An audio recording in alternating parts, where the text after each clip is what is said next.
사회과학자들은 자신들이 세운 가설을 검증하기 위해 크게 두 가지 연구 방법을 활용합니다. 기술적 방법과 실험적 방법입니다. 오늘은 기술적 방법에 대해 소개하겠습니다. 연구의 대상이나 현상을 이해할 때 자세히 기술함으로써 그 이해에 도움을 받는 연구 방법을 말합니다. 그 중에서도 자연 관찰은 가장 직접적인 기술적 방법입니다. 그냥 자연스러운 상황에서 나타나는 행동을 관찰하는 것이기 때문입니다. 예를 들면 좋아하는 사람과 대화할 때와 그렇지 않은 사람과 대화할 때 비언어적 행동이 어떻게 다른지 등을 자연 관찰을 통해서 비교해 볼 수 있습니다. 자연 관찰은 자연스러운 상황에서 자연스럽게 일어나는 행동을 측정할 수 있다는 장점이 있습니다. 하지만 관찰하고 있다는 사실을 대상자가 모르게 해야 한다는 특징이 있는데 이는 윤리적으로 문제가 있을 수 있습니다. 연구자가 자신의 가설을 뒷받침할 만한 행동에만 집중하다 보면 그 가설에 모순되는 증거는 지나칠 수 있다는 점, 즉 관찰자 편향이 생길 수 있다는 단점도 있습니다. 사례 연구는 개인이나 집단을 집중적으로 조사합니다. 보통 특정한 상황에 빠져 있거나 흔치 않은 행동 패턴을 가진 개인 혹은 집단을 대상으로 합니다. 이 방법으로는 살인을 저지른 범죄자를 대상으로 하거나 시각장애 학생의 미술 수업을 사례로 삼아 연구할 수도 있겠죠. 사례 연구의 장점은 흥미로운 다양한 가설을 많이 세울 수 있다는 것이며 대신 단일 사례 연구만으로는 인과관계를 명확히 할 수 없다는 단점이 있습니다. 아무래도 특정 개인이나 소집단을 대상으로 연구를 진행하기 때문에 그 연구 결과가 다른 개인이나 집단에서 유사하게 나타날 것이라고 보기 어렵고 이는 곧 일반화 가능성이 매우 낮다는 것을 뜻합니다.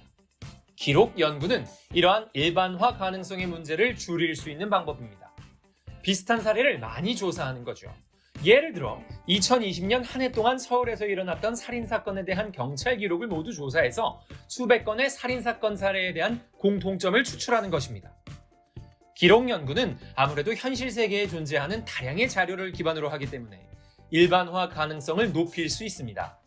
하지만 이 연구 방법은 글자 그대로 기록된 사회 현상만을 대상으로 할 수 있기 때문에 그만큼 연구 주제에 한계가 생긴다는 것이 단점입니다. 인간의 행동을 모두 기록하거나 관찰할 수는 없습니다. 그래서 고안된 연구 방법이 바로 설문조사입니다. 1940년대 생물학자 알프레드 킨제이는 사람들이 자위 행위나 혼전 성관계와 같은 성적인 행동을 얼마나 많이 하는지가 궁금했습니다. 하지만 궁금증을 해소할 마땅한 연구 방법이 없었죠.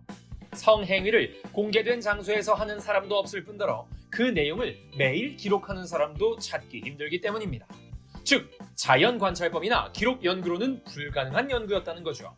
그래서 킨제이는 응답자들의 행동이나 신념, 견해에 대해 질문을 던지는 방식의 조사를 실시합니다. 이처럼 설문조사는 공개적으로 드러내기 어려운 현상에 대한 자료를 많이 수집할 수 있다는 장점이 있습니다. 대신 응답자의 정직함이나 기억의 정확성을 보장할 수 없다는 점도 생각해 볼 문제입니다.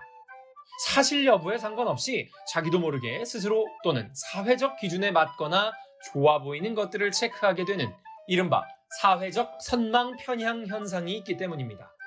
실제로 남성들은 자신의 성적 일탈에 대해 더 과장되게 응답하거나 기억을 잘 하고 있는 반면 여성들은 그런 경험이 드러나지 않도록 응답하는 경향이 있음이 연구를 통해 확인되기도 했죠. 이렇게 우리가 배우는 사회과학 지식들은 지금까지 소개한 다양한 연구 방법론으로 증명된 이론들을 근거로 하고 있습니다.